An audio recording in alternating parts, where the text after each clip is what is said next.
Voltamos a apresentar Justiça na Tarde. Justiça na Tarde Debate. Pois bem, são agora 15 horas mais 2 minutos e a partir de agora nós vamos iniciar o nosso debate hoje aqui no Justiça na Tarde. E o nosso debate está voltado, portanto, aí para o estágio.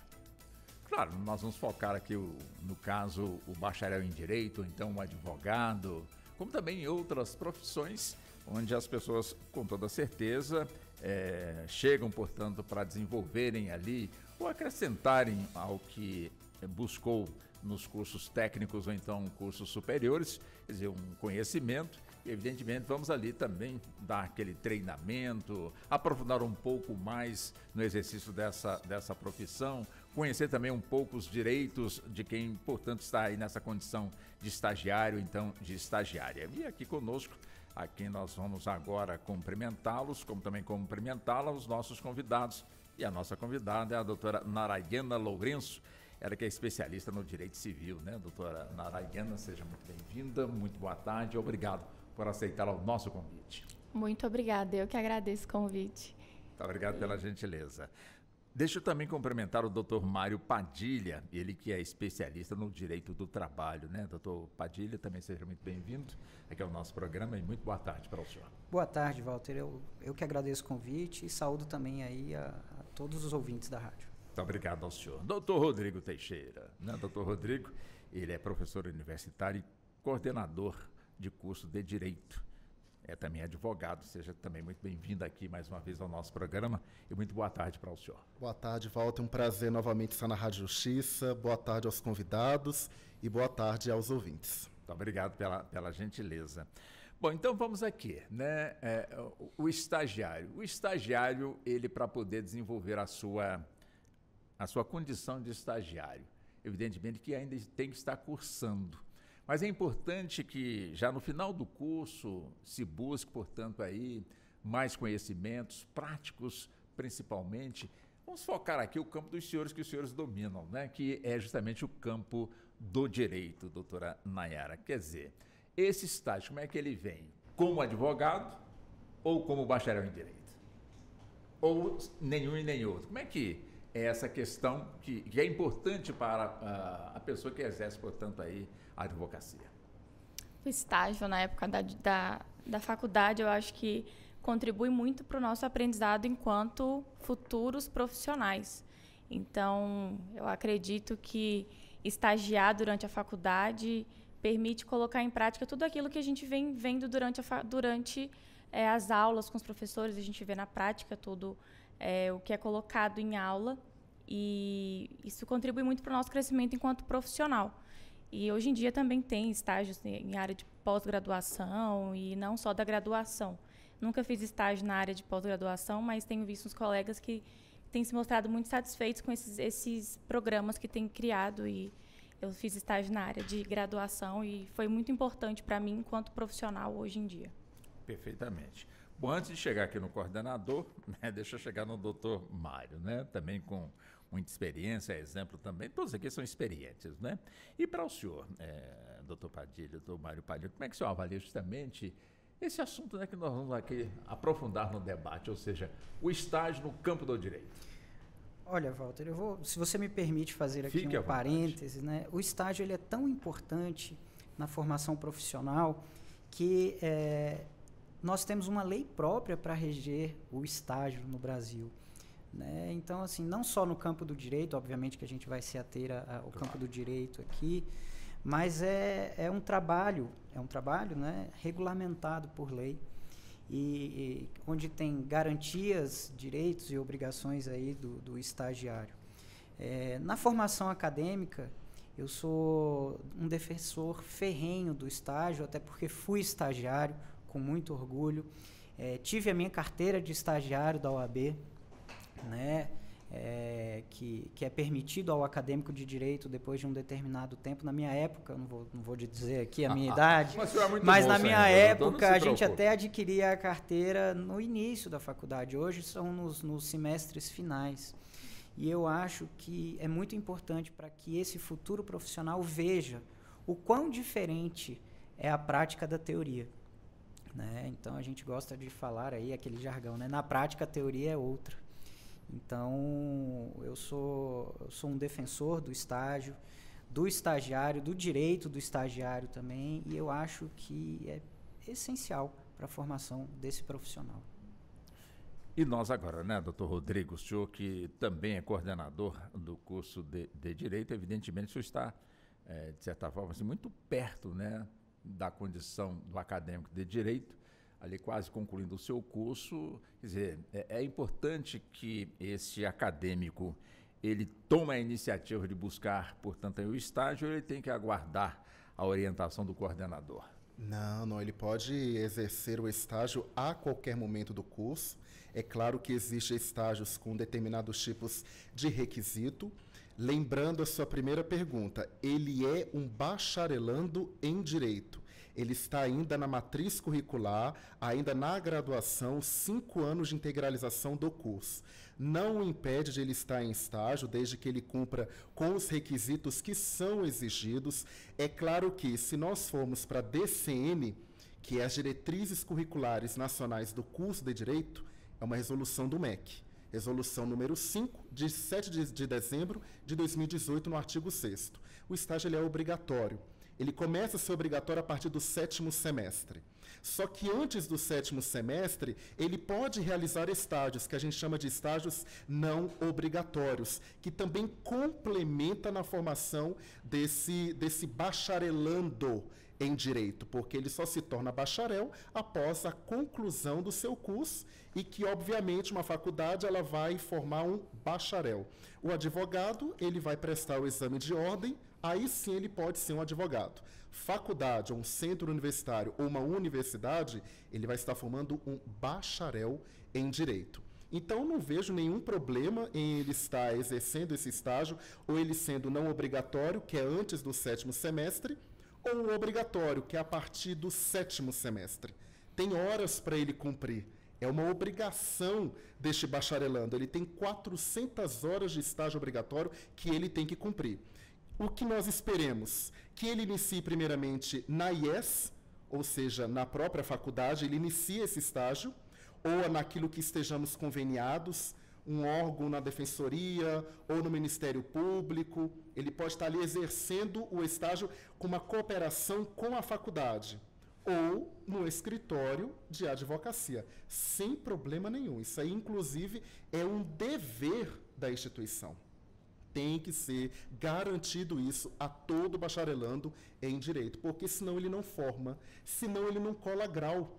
Ele precisa do estágio obrigatório. Se ele não passar pelo estágio obrigatório, ele não cola grau. Pode ter feito trabalho de conclusão de curso, que a gente não chama mais de trabalho de conclusão de curso, é trabalho de curso. Então, mesmo ele realizando tudo isto, ele precisa realizar o estágio. É obrigatório. Nós estamos focando aqui o advogado, o bacharel em Direito. Quer dizer, como muito bem explicou o doutor professor Rodrigo, doutora Narayana, quer dizer, no caso, o acadêmico chegou no 7º semestre, no caso, portanto, aí tem que ser obrigatório, portanto, aí o estágio. É fácil encontrar, portanto, a instituição, a empresa, o escritório, para, de certa forma, enfrentar aí esse estágio? É fácil, assim, tipo, deixa eu escolher para onde é que eu quero, que estão tantas as opções. Como é que é essa questão? Em relação ao estágio obrigatório, tem um convênio, né, da faculdade com os tribunais para que a gente faça o estágio no núcleo de prática jurídica. Uhum. A gente estava conversando antes da entrevista, a gente se formou no CEUB e o núcleo de prática jurídica do CEUB, a época em que formamos, foi essencial para que eu atuasse como advogado hoje em dia. Então, é enriquecedor, porque o professor está ali para te ensinar tanto a teoria quanto a prática, porque a gente até então tem só a teoria. No NPJ, você vai ter o atendimento aos clientes, né, os assistidos, a gente chama de assistidos, e lidar com a advocacia na prática, entender como que você vai abordar um assistido, como que você vai ouvi-lo, porque o advogado tem um pouco de psicólogo, de ser psicólogo. Então, no NPJ, a gente aprende um pouco disso, a gente aprende a como estruturar uma petição, a como escrever uma petição, como narrar os fatos, o direito. Então, essa parte do NPJ, por ser obrigatório, já tem esse direcionamento da faculdade. E a gente escolhe a matéria, se vai ser penal, se vai ser civil, recursal, previdenciário, trabalhista. Agora, o estágio não obrigatório, que aí a gente escolhe por conta própria, que é o estágio remunerado, para que a gente faça estágio entre 4 e 6 horas por dia, aí realmente vai de acordo com o interesse de cada pessoa. Se ela tem interesse em estagiar em órgão público porque tem uma abordagem diferente, é um trabalho diferente de uma história de advocacia. Então, tem um leque de oportunidades para as pessoas escolherem estágios e aí vai caber a cada uma direcionar um pouco o que tem vontade de conhecer. Eu sempre costumo dizer que estágio é o momento que a gente tem para descobrir o que a gente quer da nossa vida profissional, para a gente se descobrir, para a gente aprender, para a gente errar também, porque tem muita gente para ajudar nesse momento. Então, eu acho que o estágio é o momento ideal para a gente se descobrir e conhecer tudo que o direito, né, que é a nossa área de atuação, pode oferecer. São muitas áreas para a gente atuar enquanto bacharéis de direito ou enquanto advogados. O estágio, após o 7º semestre, no caso, doutor Mário, reprova se a pessoa não for bem ali na atividade ou não? Então, bom, como o doutor Rodrigo falou, né, é uma matéria obrigatória. É uma matéria. Né, e você tem ali a prática real, no núcleo de prática jurídica, e você tem a prática simulada também. Né? Então, a prática real, você está acompanhando um caso real, tem um professor, né, orientador ali do lado. A minha época, você tinha que cumprir a hora. Né? Você tinha que cumprir as horas. Já na prática simulada, não. As provas eram os casos simulados ou os casos com os nomes das partes ocultados para que você trabalhasse e provasse ao professor que você estava apto a fazer uma determinada peça, um determinado recurso, uma sustentação oral, audiências simuladas. Vai muito da área de concentração, né, que aquele bacharelando escolhe. Pelo menos a doutora Narayana falou aqui, eu também me formei no CEUB, e no CEUB a gente podia escolher a área de concentração, se era no direito penal, direito civil, direito do trabalho. Então, quem fazia penal ia fazer o júri simulado, né? Quem, como no meu caso, escolhi direito do trabalho, eram as audiências trabalhistas simuladas. E isso era matéria obrigatória e reprovava. Se você não passasse no estágio, era uma matéria que ficava pendente e você realmente não conseguiria ali o seu diploma.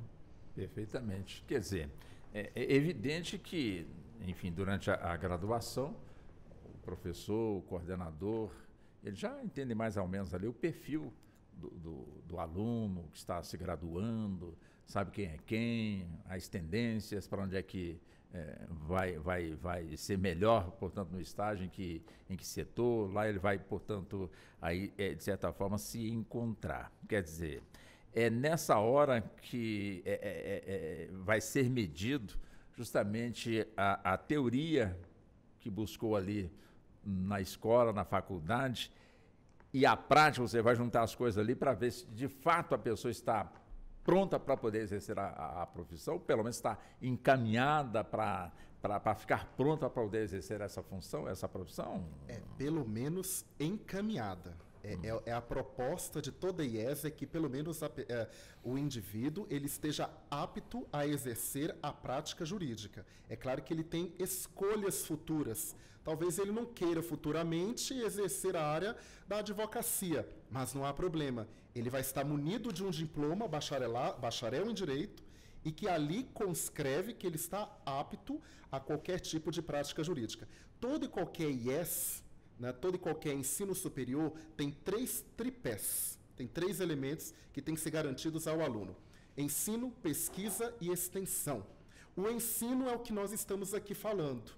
O ensino, o MEC exige, eu estou falando aqui do Ministério da Educação, que é o nosso órgão máximo, né?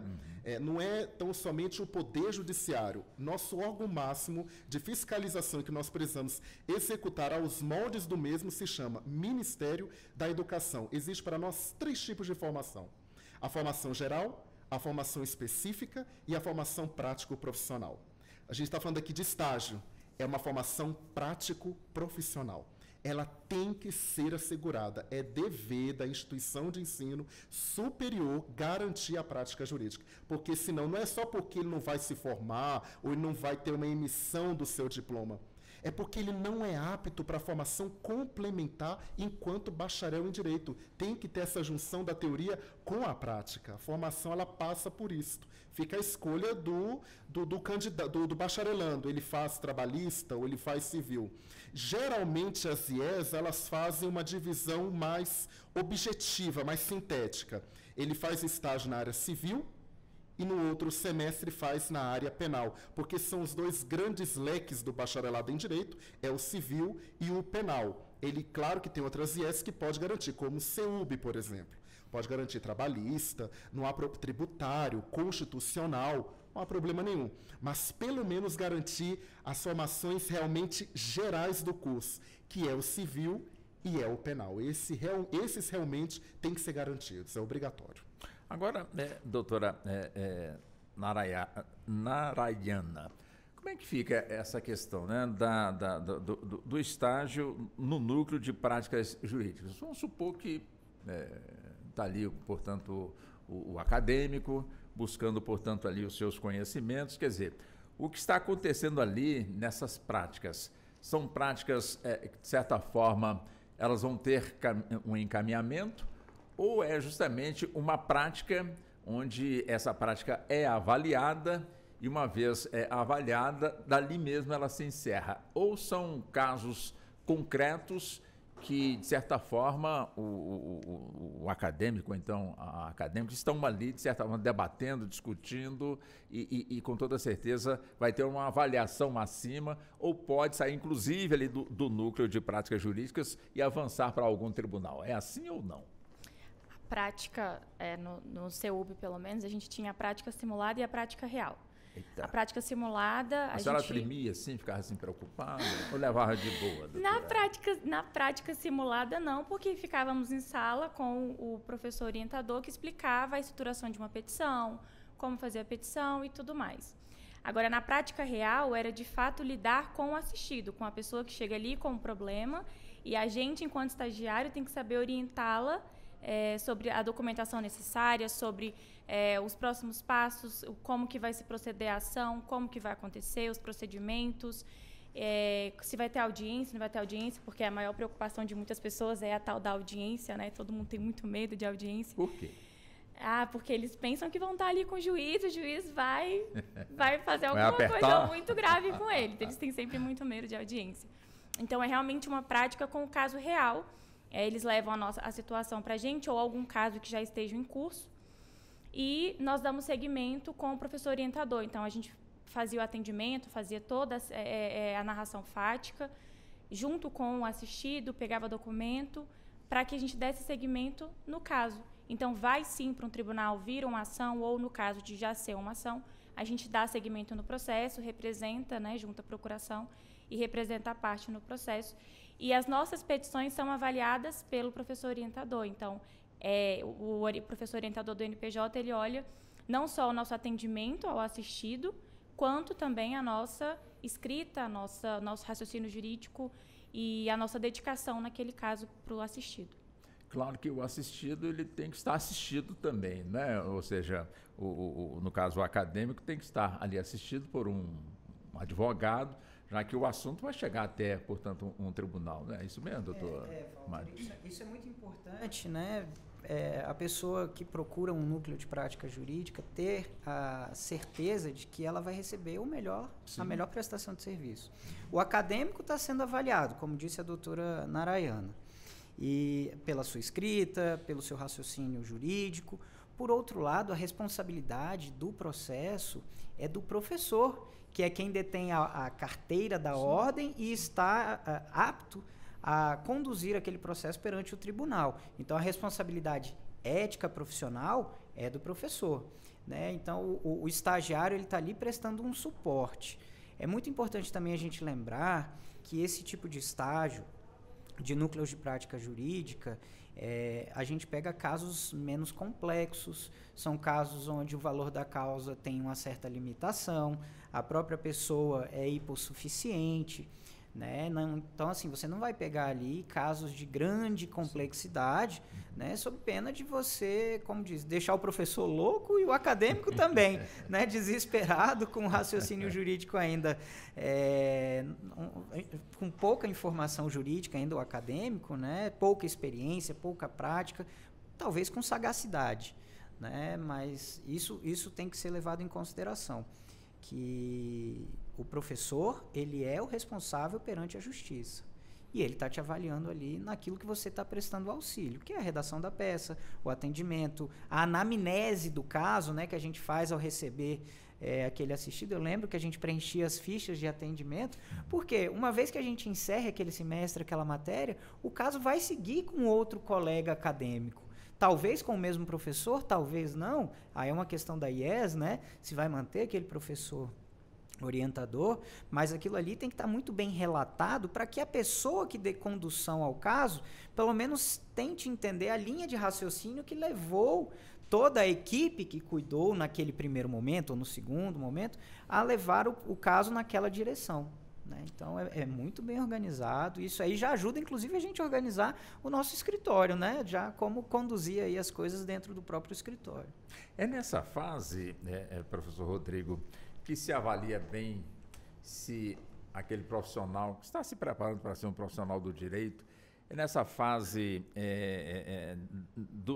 no caso do estágio, a partir do 7º semestre, se avalia se vai ser, olha, esse ou então essa aí realmente tem um belo do futuro. Quer dizer, esse olhar, ele é visto no 7º semestre ou já na primeira chamada do primeiro dia de aula, onde ali as pessoas estão se apresentando, todo mundo ali quietinho, cada um, né, escondendo a sua personalidade, escondendo porque não tem a intimidade ainda, né, para poder desenvolver, conversar. Onde é que está o olhar do professor para saber se aquele, de certa forma, vai superar realmente o que ele está buscando no campo do direito? Durante os 5 anos de graduação. Tem que concluir os 5 anos. Todo o período da graduação, este aluno, ele é analisado pelos professores, uma análise subjetiva. O estágio é tão somente algo prático profissional, mas antes dele teve uma formação geral, ele perpassou pelas teorias do direito ou pela análise dos processos do direito, processo civil, no âmbito, obviamente, formal ou até mesmo material. Então, essa vista desse aluno é durante toda a sua graduação. Né? Estávamos até conversando, vou colocar a doutora também aqui, porque a senhora havia me contado que se identificou com a área da advocacia tão somente na finalização da graduação. Então, você repara que existe esse aperfeiçoamento, até mesmo uma vocação, ela pode ser vista ou no primeiro momento, ou até no último momento, nos últimos momentos da graduação. Então, é interessante saber que ele está no processo de formação. Começa no primeiro semestre, vai até o 10º semestre. Então, nesse percurso, ele vai ser analisado, ele pode também ser notado. Né? E lembro também da minha época de graduação, tantos amigos que foram notados pelos professores da época e depois passaram pelo estágio nos escritórios particulares. E nem estavam em 7º semestre, foram notados ali no 4º, no 5º. Então, o professor também tem uma presença fundamental nesta vista daquele que é vocacionado, naquele que tem aptidão à área do direito, à área da advocacia. Né? Então, é muito interessante. Então, a resposta à pergunta do senhor é, em todo o decurso da graduação do bacharelando, ele pode ser notado, qualquer momento. Olha que realmente é interessante. Agora, interessante também é justamente... vocês já falaram aqui o termo técnico, né? Ou seja, está ali o acadêmico ou então a acadêmica fazendo o seu curso, concluindo o seu curso, mas a especialização, né? Na área civil, então na área criminal, penal, enfim. Onde é que acontece? Realmente o penal realmente é o preferido de todos e de todas que fazem, portanto, aí o direito, neste caso, doutora Narayana? Eu discordo. Dizem que a gente se apaixona pelo penal e casa com civil. Eu nunca me apaixonei pelo penal. Sério, criminal, doutora? Nunca foi a minha área. Eu até fiz um estágio na área criminal, acho que eu estava no 4º semestre, fiz um estágio na VEP do CEUB. E aí eu descobri que, de fato, eu não queria criminal. E aí eu peguei ótimos professores de civil no CEUB e me apaixonei, a gente até comentou sobre uma professora. E foi quando eu descobri que eu gostava muito de direito civil. Então, eu abri a grade para pegar os melhores professores que tinham disponíveis para a gente na grade horária do CEUB e comecei a procurar, após a minha... quando comecei a advogar, antes de advogar, eu optei por fazer a minha OAB em civil. Já foi um grande bom, assim, nossa, mas civil é muito difícil, muita matéria. Mas eu falei, é o que eu tenho afinidade. Fiz, deu super certo. E aí decidi que eu iria advogar na área civil. Então, essa parte da especialização é mais...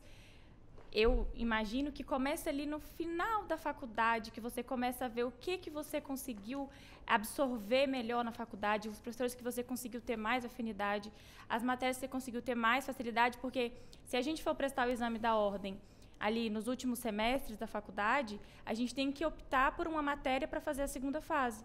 Então, você precisa saber se você vai querer criminal, se vai querer civil, se você vai querer constitucional, enfim, trabalhista, outros temas que a gente tem aí para fazer a OAB. Então, já é um momento para você já saber o seu tipo de afinidade.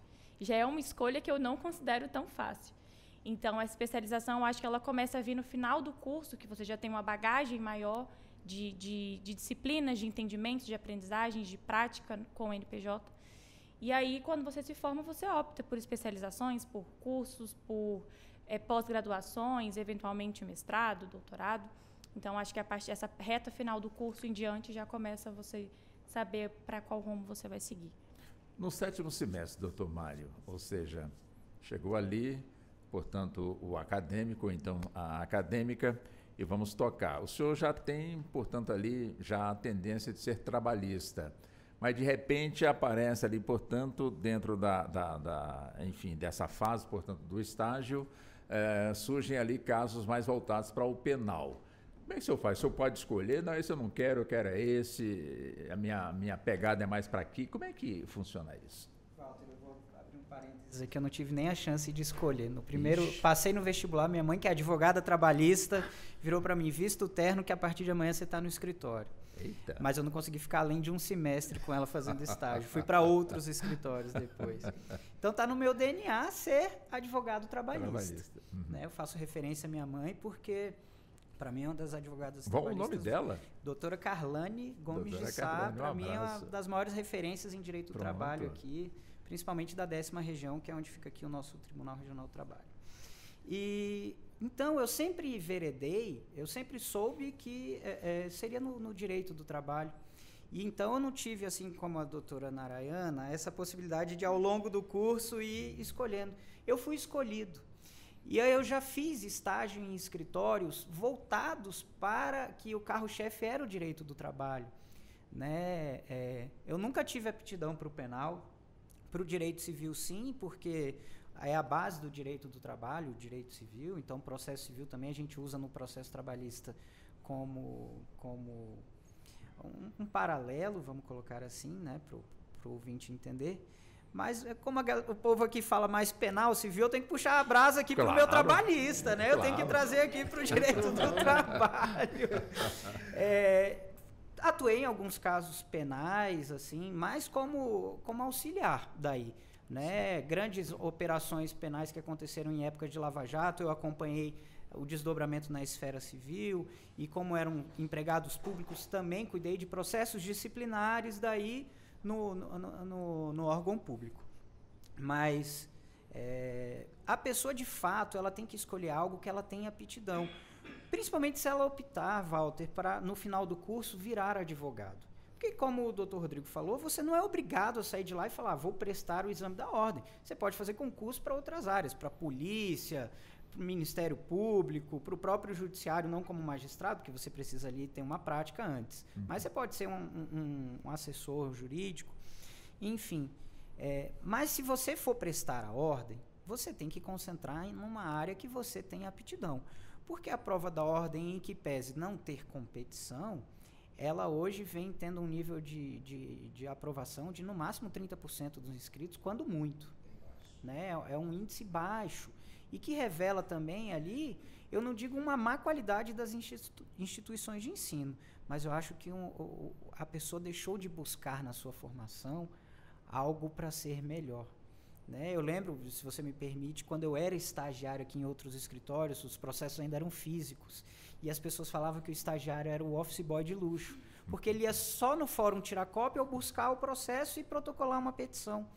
E eu tive a oportunidade de virar para o dono de um escritório que eu fiz estágio há muito tempo, virar para ele e falar assim, olha, doutor, eu não quero ser office boy de luxo. Eu quero aprender aqui na prática no escritório também. Porque a prática da faculdade, ela era de 1 semestre, ou 2 no máximo. Né? Eu queria o mais. Então, assim, eu pedi para estender a minha hora como estagiário, eu pedi para começar a acompanhar o advogado na audiência e deixar que eu conduzisse a audiência ao lado do advogado. E me recordo que quando eu peguei minha carteira de OAB e sentei sozinho na mesa de audiência, o juiz falou, cadê o doutor fulano de tal, não vai te acompanhar hoje? Eu falei, hoje não, hoje sou eu, excelência, eu peguei minha OAB.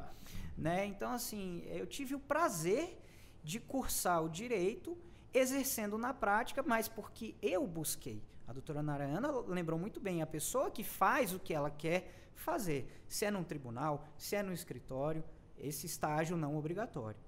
Agora, o obrigatório está todo mundo ali no mesmo barco, é uma matéria da faculdade, você tem que cumprir a contento, meu amigo. Se não cumprir também, não vai ter o diploma. Então... Agora, doutor Rodrigo, quem está ali no 3º, 4º semestre já busca um estágio remunerado. E quando ele chega no 7º, tem que fazer, portanto, o estágio obrigatório. Quer dizer, com o estágio, com essa experiência do estágio remunerado, quando chega no próximo estágio obrigatório, chega na frente, chega dominando mais, portanto, aí, este campo, ou tem que começar do zero, é tudo diferente, o remunerado do estágio obrigatório? É diferente. Pode ser diferente, porque o estágio remunerado que ele estiver, pode ser que ele esteja fazendo um trabalho, por exemplo, em algum órgão do Legislativo, esteja no Poder Judiciário atuando em um outro departamento que não seja atuando em processo.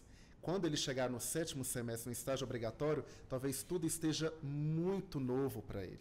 Então, o recomendado, aqueles que de fato querem ser advogados, após o bacharel em Direito, façam antes do 7º semestre a busca por escritórios, porque quando ir ao 7º, já sabem como é uma petição, a estrutura de uma peça, né? Ele já tem inclusive o contato, ele já teve antes o contato com advogados, até a oratória muda no 7º semestre, se ele tiver tido este acompanhamento antes do 7º semestre. Agora, se é um estudante que também não estamos aqui desmerecendo um estágio, por exemplo, no Senado Federal, por exemplo. Sim. Eu mesmo fui estagiário do Senado Federal durante 2 anos. Participei da consultoria legislativa. Pouquíssimos momentos tive contato com o processo. Os que eu tive foi processo legislativo. É diferente da prática jurídica, porque é uma atuação mais viva da área do trabalho, da área civil, da área penal. Então, o recomendado é, antes do 7º, procure um estágio em escritório de advocacia, para que você já tenha essa aptidão para o 7º.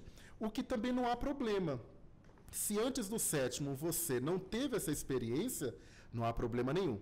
A IES tem que lhe garantir a formação e o conhecimento das peças prático-profissionais. Não há problema nenhum. No 7º você também vai conhecer uma peça, uma estruturação de uma peça, vai ter essa vivência de prática jurídica. Então, de duas, uma. Ou você pode estar fazendo antes do 7º semestre, vai estar acrescido a mais para você, vai ter um complemento a mais, ou aguarde o 7º, que você também terá essa formação. E espero, obviamente, como nós estamos aqui na Rádio Justiça, é uma rádio nacional, esperemos que nossas IES de todo o Brasil façam este procedimento, porque é algo, é um dever da IES perante o Ministério da Educação.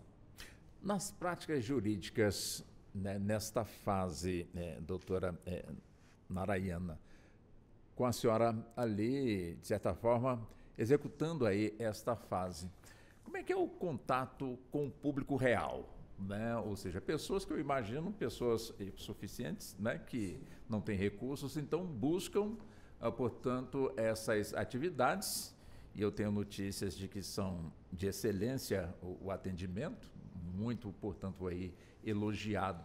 Quer dizer, como é que é a responsabilidade de quem está ali realmente fazendo o estágio e este contato com o público? Como é que é ter realmente esse entendimento, olhando na alma da pessoa, conversando com a pessoa, entendendo a aflição da pessoa? Quer dizer, a emoção, é importante também que no caso, o futuro advogado, ele também saiba controlar também ali a sua emoção neste período, ou é importante que a emoção fique junta, portanto, de quem vai exercer aí essa profissão?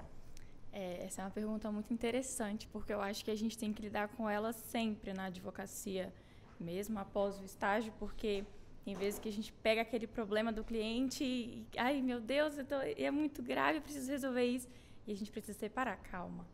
Aqui vamos trabalhar de forma técnica para conseguir exercer um bom trabalho, defendendo o direito do cliente. Mas o primeiro contato, enquanto estagiária no NPJ com os assistidos, né, com o público real, é impactante, assim, a primeira vez, porque a gente nunca atuou. A gente está ali na cadeira, na sala de aula, com o professor, ensinando tudo, a gente aprende, e agora a gente vai colocar em prática. E a gente vai ter que falar para o cliente, para o assistido, como que vai resolver o problema dele. A gente vai precisar ouvi-lo de forma atenta, de forma empática. Então, a emoção ela precisa estar junto, porque a gente é um pouco de psicólogo, como eu comentei. Muitos ali vão porque querem desabafar, porque querem conversar, e nem sempre viram uma ação. Às vezes, a gente está ali para dar uma orientação de que aquilo ali não tem um direito para virar uma ação propriamente dita, mas outros têm direito a transformar aquela situação no processo. Então, precisa ter essa emoção para você saber ouvir, para você saber filtrar o que é necessário, para orientar o assistido. Então, é sempre impactante esse primeiro contato e mostra também um pouco do que, se a gente vai querer advogar. Eu tive amigas que, de fato, no NPJ descobriram que não queriam advogar, que não tem essa paciência de estar ali para ouvir, de dar orientação jurídica, prefere alguma coisa sem o contato com o público, porque é isso, né? Tem dia que a gente só tem atendimento com o cliente, só tem reunião, então você precisa estar sempre conversando, você precisa estar sempre atualizado, porque às vezes eles vêm com os questionamentos inesperados, então a gente também tem que saber como contornar a situação, tem que saber ouvir a pessoa, então é um bom estágio, é um bom primeiro contato, mas é impactante e é muito importante para quem for decidir advogar dali em diante, porque é um contato especial, eu diria. Esse contato seria um pouco do trabalho que é executado pela Defensoria Pública, pelos profissionais da Defensoria, né, os defensores, as defensoras, doutor Mário? Exatamente. Os núcleos de prática jurídica, eles prestam assistência assim como a Defensoria Pública, né? Tá ali para atender o hipossuficiente. Então, é muito similar o atendimento. Inclusive, vários colegas à época faziam estágio na Defensoria Pública, com o mesmo modelo de atendimento do núcleo de prática jurídica, né? Como a doutora Narayana colocou ali, é a realidade. Eu acho que se você, comparando aqui, por exemplo, com um estágio em odontologia, é a hora que você vê a boca aberta valendo ali, né, no primeiro momento. Então, a pessoa está expondo ali as entranhas de um problema para você. E a solução daquele dilema caiu no seu colo. Se você não estiver preparado, psicologicamente falando, você vai sofrer com o seu assistido também. Na área trabalhista, a gente atende nos núcleos de prática mais os reclamantes, né? Eu acho que a empresa, por uma questão financeira, os núcleos não têm por prática atender o empresário. Mas eu fico me perguntando como será a assistência no núcleo de prática jurídica penal, né? Onde você vai lidar com uma pessoa que está sendo acusada de ter cometido crime ou vítima de um crime também, porque aí tem o outro viés, né? O estagiário, o advogado, vai amparar ali a vítima, não só defender o acusado. Então, quando a pessoa abre um problema que pode realmente cercear a liberdade daquela pessoa, eu acho que se eu não tivesse tido a sorte de buscar um escritório antes, como o Dr. Rodrigo falou, eu ia meio que tremer na base ali naquele primeiro atendimento, com certeza, porque você está lidando... Existem duas coisas que são muito importantes, a vida e a liberdade, né? E obviamente, a propriedade privada, os bens, que é onde a gente entra ali na esfera mais civil e trabalhista. Mas, meu Deus do céu, você pegar um problema de uma pessoa e você não ter a solução, ou você aplicar uma solução errática àquela problemática, como é que você vai ficar depois pensando, mas eu era só um estagiário, eu era um acadêmico? Então, vem a responsabilidade da instituição de ensino, como eu vejo a preocupação aqui do Dr. Rodrigo, que é professor, em ter um bom corpo de professores, né, para dar o suporte que o aluno precisa, porque você lidar com o problema do ser humano, e a maioria dos acadêmicos de direito tem pouca idade, né? A gente entra na universidade com 17, 18 anos, se forma ali aos 22, 23 anos, ou seja, uma pouca idade, onde você vai ter uma responsabilidade tão grande já à sua frente, sem ainda ter se formado, né? No curso da formação ali, no 7º semestre, casos reais, e fala assim, se vira nos 30 aí que você tem que dar seu jeito. Eu não deixa de ser também, né, Dr. Rodrigo, um exercício de troca de confiança, né? Ou seja, eu vou ser futuro advogado e, evidentemente, quando eu estiver conversando com o cliente, ele tem que sentir confiança em mim. Não que eu vá prometer para ele que tudo que ele está pleiteando ele vai ganhar, porque quem decide é a justiça. Ele tem que separar muito bem aí esse exercício. Quer dizer, é uma fase primordial para, de certa forma, encontrar esse ponto? Com certeza. E, inclusive, na lei do estagiário, eu gosto muito de citar a lei, eu gosto muito de citar a técnica. Por quê? Porque nós somos um país assim. Nós temos que ter respaldo em tudo que fazemos. Enquanto professor e enquanto coordenador de curso, impossível não estar citando a técnica aqui presente. Isso é óbvio, está na lei do estagiário. A lei que fala que não é só para angariar a prática, para ter a prática, mas é para formar cidadão. Uma vida de cidadão, formação de cidadão. E o estágio, nada mais, nada menos, é a formação de um cidadão, né? A gente preza, inclusive, pela pluralidade de ideias, pelo reforço da democracia. Então, a prática jurídica, ela é a formação de todo e qualquer cidadão, né? Não só por cumprimento de um manual, porque você imagina, nós estamos falando aqui de um bacharelando em Direito, atuando no estágio, ele tem que estar cumprindo com as normas, ele tem que dar o exemplo. Então, ali começa a ser um exemplo à sociedade e, obviamente, um futuro advogado. Então, acredito que a ética, os valores, a moral, os princípios, como são enaltecidos numa prática jurídica. Eu queria aqui só colocar uma observação. Nós que estamos atuando na área da educação, nós presenciamos determinadas IES que o MEC, inclusive, faz sua fiscalização, é claro, e que não garante essa prática jurídica. Já é um erro. Por quê? Porque não só por ser obrigatório pela legislação, mas tem esse quesito da formação do ser humano, da formação do indivíduo. Então, por isso que aqui, anteriormente, eu falei as IES que se preocupassem em realmente valorizar o que está escrito na lei, porque é uma obrigação, mas não é só uma obrigação. Estamos ali formando indivíduos. Indivíduos que vão ser cumpridores do ordenamento jurídico e vão aplicar o ordenamento jurídico para os seus, para aqueles que eles estão defendendo, seja na área penal, um indiciado, investigado, sentenciado, ou um reclamante, um requerente, né? Então, assim, lá também tem essa formação, é primordial, mas não é só na prática jurídica que essa formação tem que ser feita. Essa formação tem que ser começada no primeiro semestre, porque pela diretriz curricular nacional do curso, tem que ser dado a todos os 5 anos de graduação os valores, os princípios, a formação cidadã, a democracia, valorização dos direitos humanos, por exemplo. Então, esse indivíduo, quando ele inicia essa prática jurídica obrigatória no 7º, ele já tem que ter tido todos esses valores aprendidos lá atrás. Porque ele tem que ter essa construção a todo momento da sua graduação. não é só na prática jurídica. Prática jurídica é o reflexo daquilo que ele viu em sala de aula e o que o professor externalizou de melhor para ele, inclusive os valores sociais. Então, a formação cidadã começa no primeiro semestre. Perfeito. Agora, doutora Nayara, quer dizer, a senhora já viveu, já como advogada, aquela sensação de que o fato de ter feito, portanto, as práticas jurídicas, esse estágio ter feito de forma brilhante, a senhora já sentiu que, a senhora exercendo a profissão, a senhora entendeu que naquela fase, o que a senhora é hoje, que foi possível esse desenvolvimento? Sim, eu costumo dizer que esse estágio no NPJ foi muito importante para mim, para que eu decidisse ser advogada também.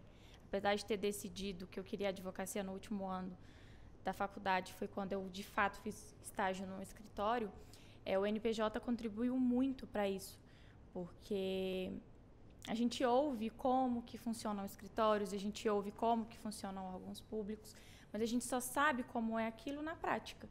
E o NPJ, para o estagiário, ele permite, de fato, uma prática de contato com o cliente, que você nem sempre vai ter num escritório, porque tem escritórios que têm essa divisão de advogado que vai ser redator, advogado que vai ter contato com o cliente, advogado que vai ser revisor, e tem escritórios que já te permitem todo o contato do cliente com o cliente inicial, para que você faça ação e vá até recursos, cumprimento de sentença.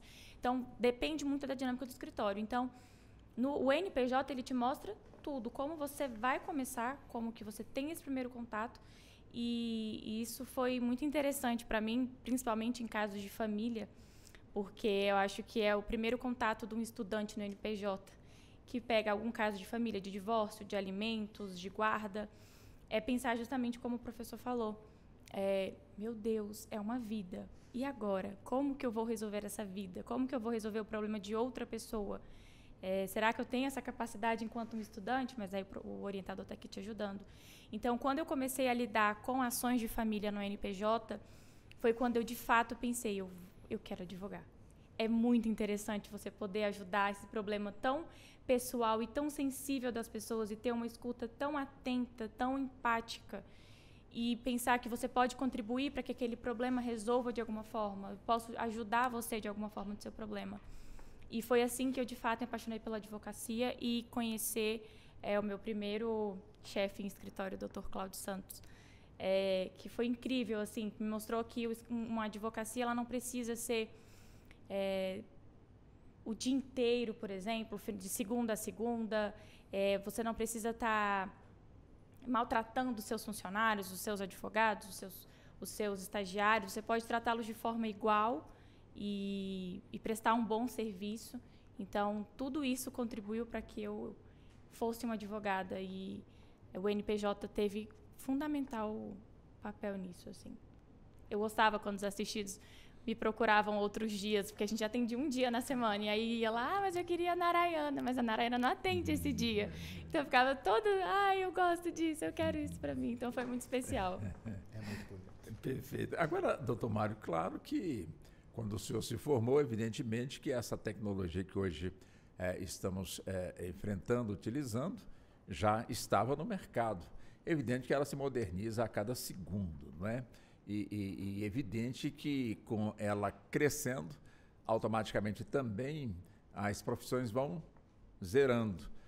Em compensação, outras também vão, portanto, aí surgindo. Como é que é essa questão, né? Ou seja, falamos muito aqui do contato, tete a tete, olho no olho, mas as máquinas estão aí, né? Tanto no judiciário, nos tribunais, como também nos escritórios, como também o próprio cliente também está numa outra ponta. De certa forma, o futuro já chegou, principalmente na área do senhor, que é a trabalhista, nesse campo da tecnologia. Quando eu digo já chegou no limite, ou ainda pode evoluir bastante? Walter, eu acredito que pode evoluir bastante, mas lembrando que a tecnologia nada mais é do que ferramenta. E aí eu preciso reverenciar minha mãe novamente, porque ela fala, o que está aqui, esse Ctrl+C, Ctrl+V de hoje em dia, não vai nunca substituir o que está aqui na cabeça, né? Então, assim, a gente tem que usar a ferramenta a nosso favor. Mas eu acho que tanto o estagiário como o profissional já formado tem que se policiar e procurar, como a doutora Narayana já falou aqui, se especializar, se manter atualizado, porque a lei é dinâmica, as relações são dinâmicas.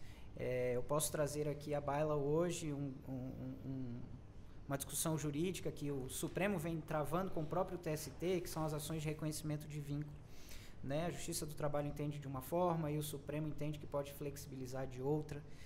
E as coisas vão evoluindo nas relações, né? E a tecnologia, eu gosto de ir para encontros jurídicos e de tecnologia jurídica, e uma vez eu fiquei surpreso ao ver que hoje tem instituições de ensino que programação é matéria obrigatória na grade curricular de determinadas faculdades. Então, o advogado tem que aprender a programar, tá aí o ChatGPT hoje, né? Que está assustando, hein, doutor? Está assustando. E eu digo para os estagiários, abram o olho aí, porque ele é um bom estagiário, esse ChatGPT, viu? Mas eu também preciso lembrar, e aí vamos novamente aqui agora trazer a sardinha para a nossa brasa aqui do direito e da advocacia como um todo. A nossa profissão, ela é regulamentada e ela regulamenta o próprio estagiário dentro dela. Porque eu desconheço outra profissão onde você tem uma carteira de estagiário. Para um médico em formação, não tem. Para um administrador, para um contabilista, eu não sei se tem carteira de estagiário, né? Então, assim, foi uma preocupação da classe dos advogados a própria formação e a continuidade dessa classe. Então, no Estatuto da OAB, no regimento interno, no regimento geral, no Código de Ética, você tem ali artigos que tratam do próprio estagiário, Walter. Então, olha como isso é importante, está intrinsecamente ligado ali à nossa formação. E falando de tecnologia e tudo dentro dessa situação, nada impede que o estagiário hoje tenha o seu certificado digital e atue como atuava anos atrás, porque ele pode fazer pequenas juntadas. Ele só tem que estar atento ao seguinte: é uma ferramenta. Domine a ferramenta. Faz parte do seu trabalho aprender a usar o PJE ou os outros sistemas de processo, as próprias inteligências artificiais hoje que estão no mercado. Tribunais já vêm usando essa inteligência artificial, né, Walter? E a gente tem que usar o máximo de recursos que a gente tiver a nosso favor para prestar cada vez mais o melhor serviço. Doutor Professor Rodrigo, ainda nessa linha, né, da tecnologia, né, que avança por minuto. Quer dizer, ela encurta o caminho do acadêmico que está, de certa forma, ali fazendo a sua graduação no campo do direito, quer dizer, aquele que chega já dominando essa tecnologia, de certa forma, ele encurta caminhos por conta da facilidade dos conhecimentos. E vamos pegar aqui aquele profissional que hoje estudou nos livros, nos códigos, nas grandes bibliotecas, e hoje na palma da mão você dá um clique ali e já vai direto na resposta. Quer dizer, isso é um desafio também para os professores. Como é que você vê aí esse aspecto? Diariamente é um desafio, a gente chama de metodologias ativas. Já não temos mais as faculdades como antes, que os professores escreviam na lousa, tinha que correr para anotar o que ele colocava, ou até colocava um gravador, porque ele era assim, uma biblioteca ambulante. Então você tinha que colocar o celular. Professor, eu posso lhe gravar? Tem uns que não admitia. Hoje não é mais assim. Hoje nós estamos com uma seara muito diferente. Nossas bibliotecas hoje são e-books. São e-books. Na instituição, por exemplo, a qual eu estou como coordenador, que é a UniLS aqui em Brasília, nós temos uma biblioteca totalmente virtual. São mais, assim, na área nossa do direito, são mais de 4.000 exemplares que nós temos só digital, pela plataforma Saraiva de ensino. Então, hoje nós temos um arcabouço hoje de conhecimento realmente mais na área virtual. Não queira deixar o aluno querer ler um livro físico, mas nosso direito é um direito que se atualiza a todo minuto. Então, com certeza, ele vai retirar do livro na biblioteca um livro de 2015, por exemplo. Um livro de 2016. Já não pode mais ler esse livro. Porque o livro, a doutrina do país, ela se modifica há muitas vezes. Então, agora, é realmente um desafio para o aluno, ele tem que agora ler de maneira virtual, e para o professor não mais fazer o método de ensino como ele fazia antes. Agora é sala invertida, agora é fazer com que o aluno seja o protagonista do ensino. Olha só que mudança que temos. Agora o professor é um facilitador do aprendizado. O que nós pedimos aos professores? Dê mais a prática em sala, dê mais exemplos em sala. A teoria, professor, ele vai ler em sala, ele vai ler, ou se ele já leu antes da aula. Então é fazer seminários, é fazer agora metodologias ativas para que esse aluno, ele mesmo seja o protagonista do ensino. É um grande desafio, Walter, não vou mentir agora que é um desafio. Estamos tendo agora alunos que já sabem desse conhecimento antes da aula. Então agora o professor, ele tem que ter as metodologias. Ele tem que fazer com que, se ele já tem aquele conhecimento, agora eu vou fazer com que ele mostre esse conhecimento. Então, o cenário hoje educacional é completamente diferente. Bom, uma hora já se foi, né, no nosso debate aqui sobre esse assunto tão importante, não é? Mas vamos fazer o seguinte, eu peço licença para que possamos ir a um rápido intervalo, mas já estaremos de volta e vamos ter mais uma hora pela frente para avançarmos neste tema e em outros nessa mesma linha que é muito importante. São agora 15h58, saímos para o intervalo, voltamos em instantes. Até já. Você está ouvindo Justiça na Tarde.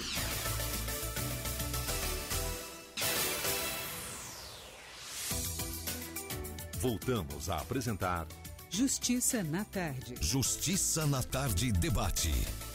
E vamos nós, são 16h mais 3 minutos. Estamos de volta já entrando na segunda hora do nosso debate. Debate que é transmitido pela 104,7 FM, que é a sua Rádio Justiça, como também você pode nos acompanhar pelo canal da Rádio Justiça no YouTube e ainda no canal 1.3 da TV aberta, também TV que está trazendo e levando para você o que acontece aqui no nosso estúdio, que é justamente o nosso debate. E hoje o debate está voltado para a questão dos estágios, ou seja, os direitos dos estagiários. E nós estamos hoje aqui focando e buscando e aprofundando na questão dos profissionais no campo do direito, principalmente os acadêmicos, os estudantes do curso de bacharelado de Direito e claro, e a evolução também, acima de tudo, das novas tecnologias, de conhecimentos, de relação, portanto, aí com as pessoas que, de alguma forma, buscam junto aos núcleos de práticas jurídicas das faculdades, das universidades, ali uma atenção caso não consiga chegar até a Defensoria Pública. E tem um detalhe interessante, eu volto com a senhora, doutora Narayana, que às vezes, alguns anos atrás, era comum as pessoas não aceitarem ou aceitavam mais com restrições de advogados da Defensoria Pública, como também os próprios acadêmicos, portanto, dos núcleos de práticas jurídicas, porque as pessoas não eram muito bem informadas e achavam, mas a frase era, o advogado de graça que não cobra nada também não vai se empenhar para poder, de alguma forma, atuar no meu caso. Então, eu vou, de certa forma, já vou sabendo que eu vou perder. Alguma coisa nessa linha. Quando, na realidade, não é nada disso, tanto que hoje se mostra justamente aí o contrário. Ações que são movidas aí pela Defensoria Pública, que começam numa primeira instância e chega até aqui o Supremo Tribunal Federal, como também o trabalho de quem está buscando aí o campo, portanto, aí do direito, que começa ali no núcleo de práticas jurídicas, como já foi dito aqui, essa ação evolui, chega, portanto, nos tribunais e, de repente, pode virar tese também, né? Então, são realmente fatores importantes. Mas é importante esse trabalho nessa profissão no campo do direito que os senhores exercem. É importante que público em geral saiba realmente da importância do empenho e, acima de tudo, da vontade de quem está nessa profissão de acertar e ver o outro lado de alguma forma, busca justiça, ver a justiça sendo feita? Eu acho que esse pensamento é bem preconceituoso, né? No sentido de que a Defensoria Pública não prestaria um bom serviço por ser gratuito, né? Na realidade, é um direito que a nossa Constituição garante àqueles que não têm como arcar com os honorários de um advogado. Porque muitas vezes os honorários são muito altos e as pessoas não têm como arcar. Então, ir à Defensoria Pública para ser assistido pela Defensoria Pública ou por NPJ é nada mais do que exercer o seu direito de acesso à justiça. Então, não é porque você não está pagando que não vai ser prestado um bom serviço. Pelo contrário, são profissionais extremamente qualificados, né? São servidores que passaram por várias etapas até chegarem à posição de defensor público, e no caso de NPJ, como o doutor aqui nos disse há pouco, ele falou que o advogado que é responsável pelo processo no NPJ, de fato.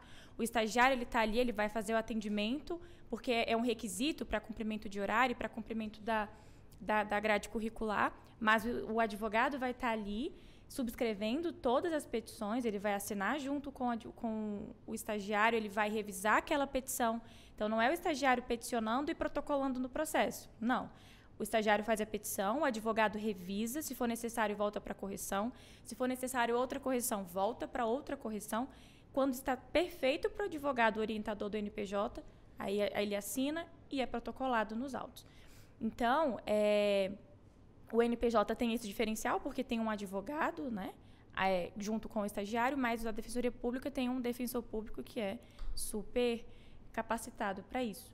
Então, essa ideia de que não pagar não vai ter um bom serviço não é correta. Até porque, quando a gente escolhe o direito, seja para advogado, seja para ser defensor público, porque são carreiras, né, iguais, sim, mudando somente o público e o privado, a gente decide ajudar as pessoas nos problemas que elas têm. A gente está ali para resolver problemas de diferentes formas.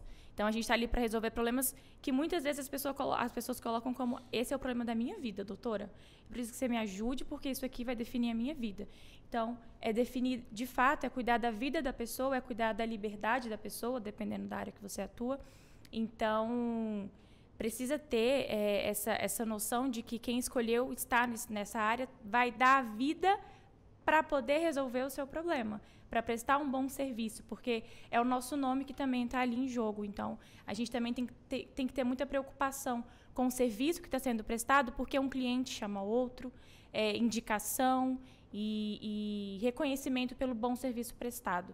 Então, não é só também a vida do cliente que você está cuidando do problema do cliente, mas também mostrando a sua qualidade técnica, o motivo de você ser escolhido como advogado para ela, que vai te trazer outros clientes e outras oportunidades, e portas vão se abrindo também. Essa fala da doutora Narayana, né, doutor Mário, é importante, né, interessante. Ou seja, o sucesso do advogado, então, da advogada, está na sua atuação. Até porque não existe, portanto, ninguém nunca viu, até porque é uma questão de ética, e os senhores têm realmente essa ética no sangue, e uma dessas éticas é a não publicidade. Ninguém já viu na televisão: procure o advogado X porque ele é especialista, tira você da cadeia, faz você ganhar. Enfim, isso realmente não existe. Ou seja, o que existe é justamente a propaganda, vamos colocar assim, de boca em boca. Alguém que chega, procura: vem cá, eu estou com a causa X assim, você teria algum advogado para me indicar? Olha, eu conheço o advogado ou a advogada, são fenomenais, são fantásticos, citam ali os seus feitos. É assim que a coisa caminha, não é isso mesmo? Ou seja, o advogado, uma vez ele é eficiente, a propaganda vem realmente do próprio cliente que foi atendido, né, doutor Mário? Por isso que é importante prestar um bom serviço, né, Walter? Realmente eu concordo com a doutora Narayana. Quem tem essa visão de que está sendo atendido pela Defensoria ou pelo Núcleo de Prática, por ser um serviço gratuito, vai ser um serviço de baixa qualidade, está completamente equivocado, né? Defensores públicos são pessoas que foram submetidas ao escrutínio de um concurso público. Sim, e é um concurso muito difícil, né? São pessoas extremamente capacitadas, Eu tenho a honra de conhecer vários, né? São profissionais exemplares. Concordo. E então é uma ideia realmente equivocada. Por outro lado, nós que estamos na iniciativa privada, que estamos ali ainda regidos pelas normas da OAB, porque a advocacia não é atividade mercantil, né? Então a nossa propaganda ela é realmente muito limitada. A gente não pode se vangloriar dos casos que ganhamos, das teses que criamos, a não ser na sala de aula, né? Ao contrário aí do direito americano, né? Que você vai para os Estados Unidos, é cheio de outdoor das pessoas dizendo com uma foto de um cheque, com um cheque gigante, assim, dizendo eu ganhei $300 mil graças ao advogado tal. Aqui a gente não tem isso. Então, prestar um serviço de excelência para o escritório é obrigação do escritório, né? Mas nem assim diferencial, né? Se você quer se manter no mercado aí com tantos advogados, prestar um serviço de excelência é o básico. O seu diferencial vai estar talvez na forma como você trata o seu cliente, a qualidade do café que você serve na mesa, naquele atendimento, mas enfim, o conhecimento técnico e essa formação, então voltando aqui, né, a formação acadêmica que nos é dada ao longo desses 5 anos, eu digo que quem faz a faculdade é o aluno. Então você pode se formar numa faculdade de renome como a USP, a Unicamp, o NB aqui em Brasília, o próprio CEUB como uma faculdade particular, não quer dizer que é receita do sucesso, não. Né? Você pode ter conseguido as suas notas, mas o mercado, aí a gente entra num outro nível, numa outra fase do jogo, né? O famoso mercado de trabalho. E é ali que, de fato, vai separar o joio do trigo. Então, se você tem a possibilidade de ter as ferramentas, de ter o suporte necessário ali da sua instituição de ensino, para que você seja um profissional de excelência, agarre com unhas e dentes essa oportunidade. Porque, assim, apesar de eu querer que as pessoas enveredem para a advocacia, por ser um defensor ferrenho da advocacia, a gente tem que olhar para o mercado de trabalho, e é um mercado de trabalho com muitos profissionais. Perfeito. Né? Agora, doutor Rodrigo, quer dizer, o Brasil tem mais faculdades, universidades no campo do direito do que todas as que estão hoje em atividade no mundo. Ou seja, enquanto que no mundo existem 1.100 universidades, no Brasil, fiz aqui uma pesquisa rápida, são 1.240 faculdades, portanto, do direito, né? Ou seja, mais do que o mundo todo. Aí eu pergunto, isso é bom?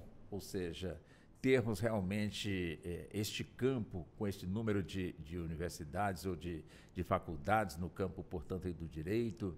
De certa forma, essa quantidade existe porque existe também a demanda, o interesse realmente pelo menos alguns anos atrás, era importante, nas famílias lutavam muito para ter um advogado na família, ou então um médico, enfim.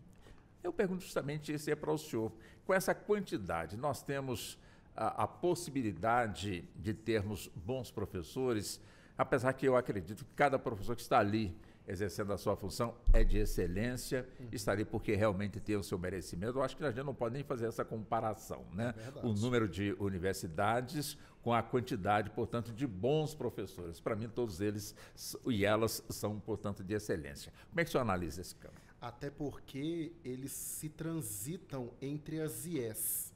Então, o que é IES? IES é Instituto de Ensino Superior. Certo. É as faculdades, são centros universitários ou são as universidades federais. Nós chamamos de IES, pelo MEC.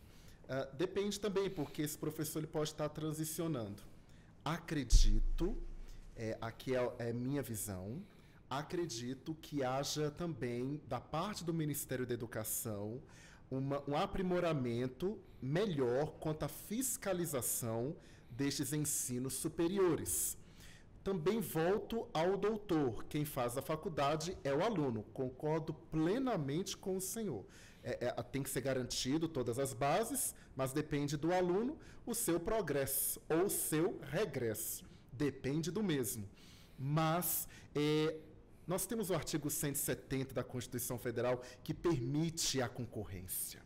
Permite, né? Nós somos de um Estado liberal, então nós não temos essa limitação de ensino superior no país. Senão, nós vamos ter que, então, modificar o artigo 170 da Constituição da República. Então, acredito que, nesse ponto, o que importa é ter o ensino. Mas esse ensino, eu acredito, ele tem que ser fiscalizado. Ele tem que ser fiscalizado, precisa ser fiscalizado, toda essa base de faculdades, todos os centros universitários. Acredito que falta do Ministério da Educação essa fiscalização.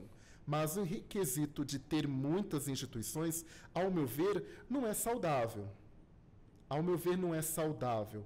Nós já temos setores hoje já reconhecidos pelo MEC, instituições já reconhecidas, que já passam essa formação, mas não podemos esquecer que o Estado é um Estado liberal. Ele permite essa ampla concorrência.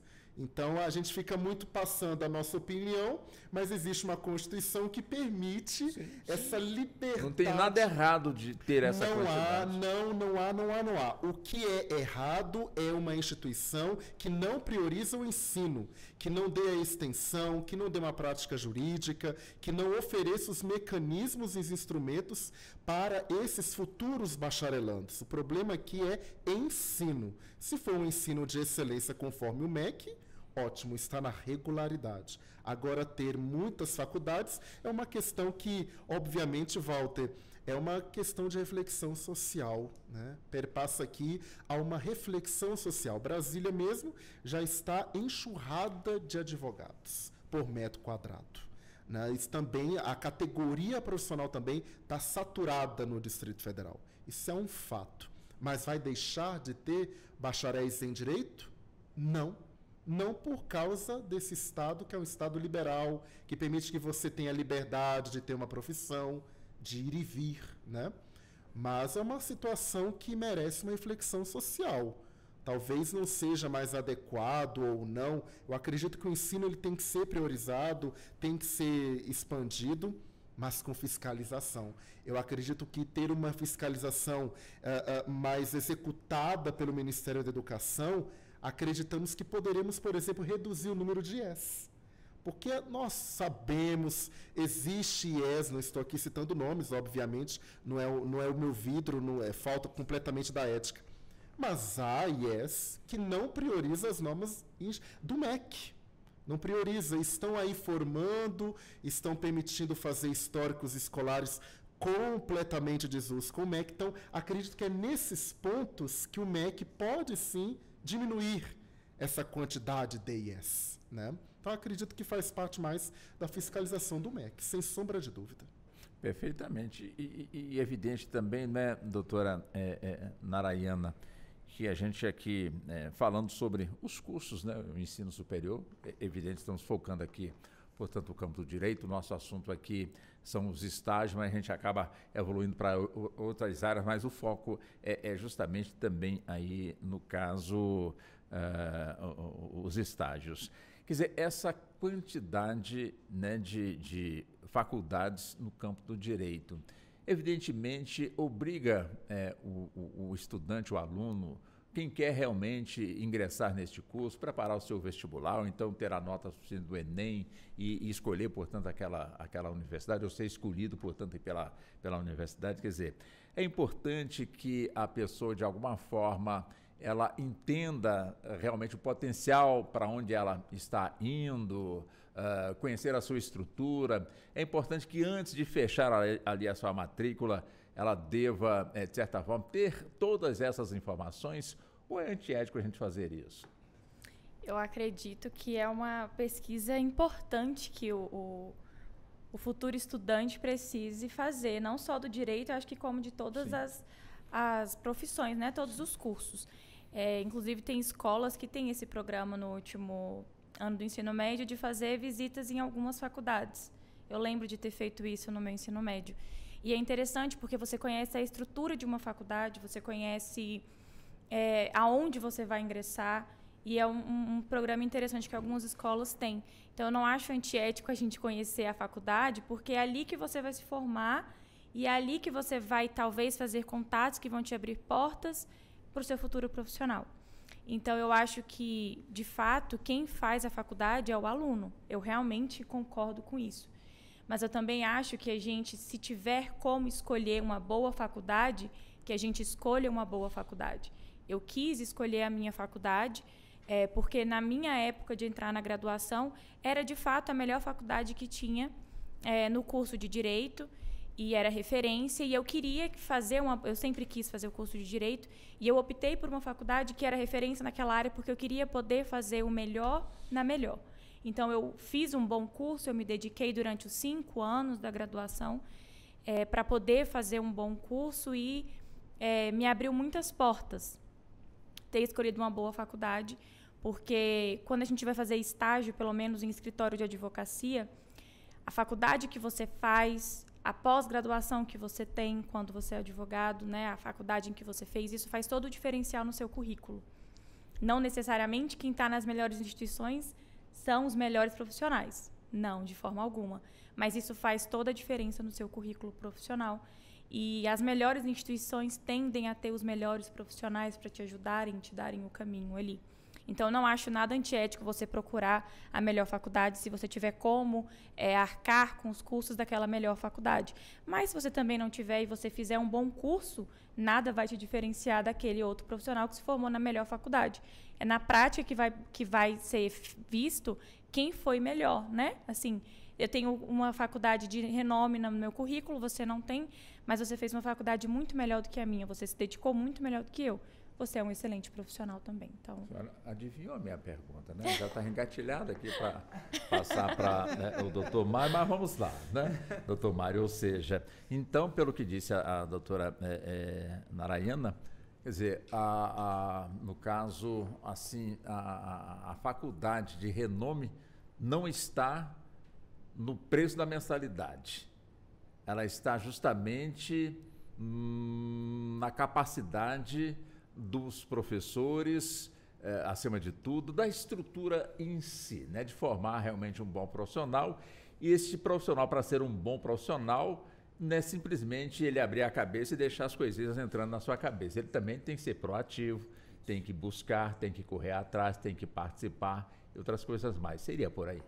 Exatamente, esse é o caminho, né? Quando eu falei que quem faz é o aluno, obviamente que se ele tiver as melhores ferramentas, ele fazendo a parte dele, ele vai dar um salto lá na frente, né? O que a gente percebe é que, em que pese muitas faculdades particulares têm um viés filantrópico, ela tem a mensalidade, claro, né? E a mensalidade é o custeio daquela instituição de ensino.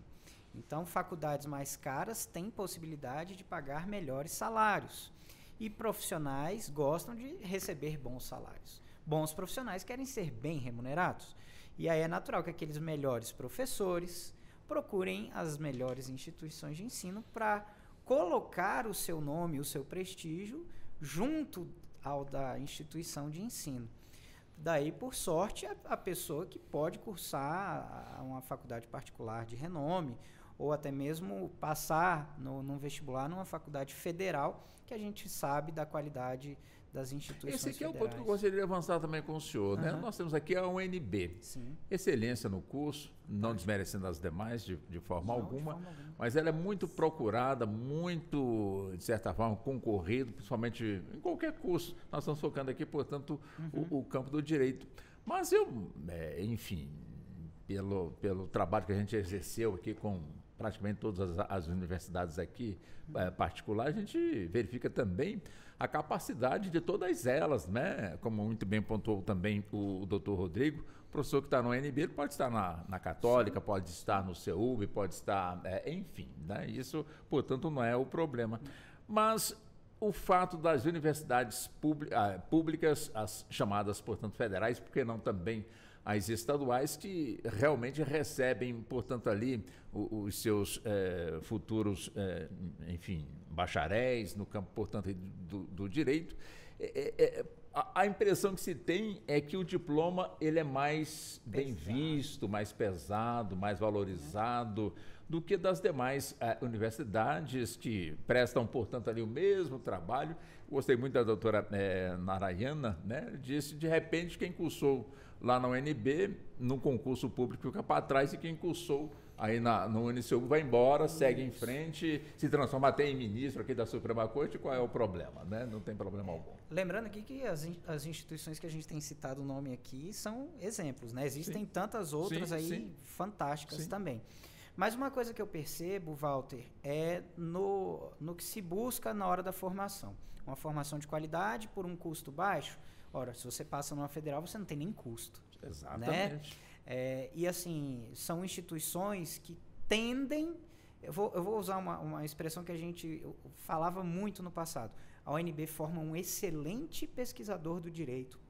Um excelente, talvez, magistrado, alguma coisa assim. O CEUB, no mínimo, vai formar ali um advogado razoável. Então, a gente brincava assim, que o particular te dava a oportunidade de você ser um advogado. E quem quer enveredar mais para a área acadêmica, talvez uma universidade federal, pela extensão de pesquisa que tinha anteriormente, que hoje o que eu vejo é, a particular, ela correu atrás. Ela buscou essa excelência da pública. Obviamente que o público tem o custeio público. A particular, não. Quem custeia é o próprio aluno. Então, a diferença está ali no... Ora, o melhor aluno, ele quer a melhor formação com o melhor custo. Então, vestibular, você pega, sei lá, 30 vagas para o curso de Direito na UNB, 40 talvez. Passaram os 40 melhores? Talvez não os 40 melhores, mas 40 bons alunos do ensino médio entraram na UNB. Mas você tem ali uma gama de bons alunos do ensino médio que precisam ser acolhidos também para se formar. E se não tem o público, ele vai procurar o privado. E aí, para onde estão indo essas pessoas? E aí que entra essa pesquisa que a doutora Narayana falou. Não é antiético você procurar a universidade que tem a faculdade que tem o melhor campus, que tem os professores mais renomados no mercado, né? Porque você está se preocupando ali com a tua formação acadêmica para que no futuro você possa falar assim, olha, eu tenho um diploma de peso. E é fato, viu, Narayana? As pessoas muitas vezes procuram no currículo do estagiário aonde ele está cursando. E te digo, Walter, muitos colegas meus que cursaram o UNB à época não eram escolhidos para o estágio. Porque a UNB, ao contrário da universidade pública, da faculdade pública, ela tem a grade aberta. E essa grade aberta, eu falo até porque minha filha é acadêmica da UNB, ela tem aula de manhã, num dia, de tarde no outro, de noite no outro, eu nunca sei quando ela está em aula. Então, o estágio, ele precisa de uma hora fixa para que o estagiário vá ao escritório, ou vá ao Ministério Público, ao Senado, seja lá onde ele estiver prestando o seu estágio. E a UNB, com essa grade aberta, muitas vezes atrapalha um pouco essa questão, a questão mercadológica para o estagiário.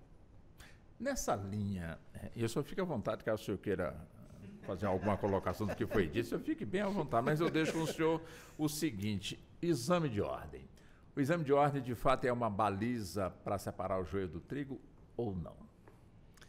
O joio do trigo, deixa eu melhorar aqui a expressão, separar o aluno que realmente foi ali dinâmico no seu curso, daquele que tipo, eu estou pagando, eu vou passar de boa, não tem problema algum. É uma excelente pergunta que não tem uma resposta definida, tá? Nós temos diversas controvérsias a respeito do exame de ordem, inclusive o próprio conselho, né? Agora nós estamos em época de eleição, né, na OAB inclusive, e muitos estão também querendo colocar na pauta a reforma do exame de ordem, né?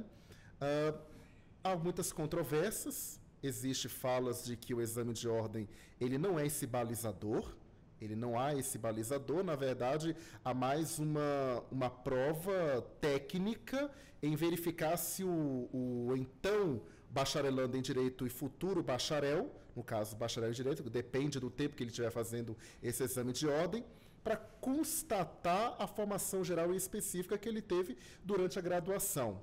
Acredito que não seja o balizador.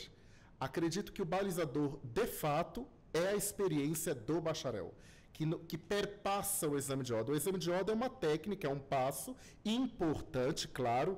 Não podemos falar que sem ele também não existirá também uma baliza para ser um advogado no país. Claro que ele é um balizador, sim, mas ele não é esse balizador eficiente. Ele constata tão somente algumas situações que aquele indivíduo vai estar passando no próprio exame de ordem, mas ali não constata exatamente se ele será um bom advogado.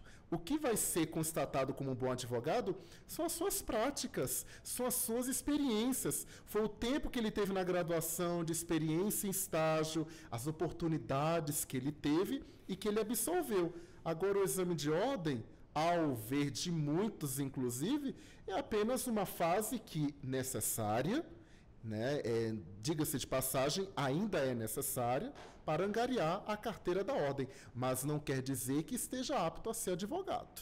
Isso é um fato e é um fato notório. Para esse ser reajustado o exame de ordem, aí deixo para o conselho avaliar com a sua comissão de educação, mas acredito que não, ele não é um balizador. O balizador é a formação. O balizador é os 5 anos de graduação, o balizador é o que você teve de experiência, porque o exame de ordem é apenas um resultado. É apenas o resultado, como o doutor aqui colocou, é tudo aquilo que você experimentou, viveu, doutor Mar, tudo aquilo que você realmente viveu durante a graduação, você coloca ali e você faz a prova.